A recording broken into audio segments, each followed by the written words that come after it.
మీకు దేవుడు ఒక నైపుణ్యతని ఇచ్చాడండి, మీకు దేవుడు ఒక తలాంతుని ఇచ్చాడు, మీకు దేవుడు ఒక సామర్థ్యాన్ని ఇచ్చాడు. 1, 2, 3, 10 ఎన్నో ఇచ్చాడు దేవుడు మీ జీవితంలో. కానీ అన్నిటినీ కూడా దోచుకోవడానికి అది వాడు దోచుకోలేడు, ఎందుకంటే దేవుడు ఇచ్చాడు కదా.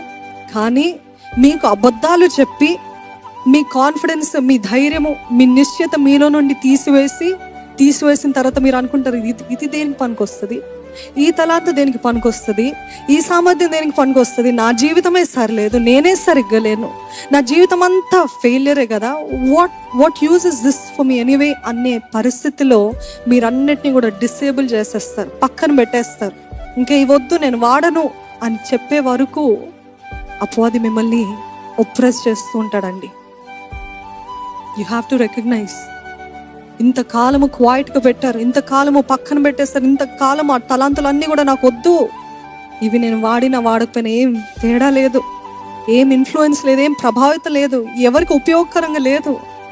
So I just put it away అనే పరిస్థితుల్లో ఉన్నారా? No, God is talking to you.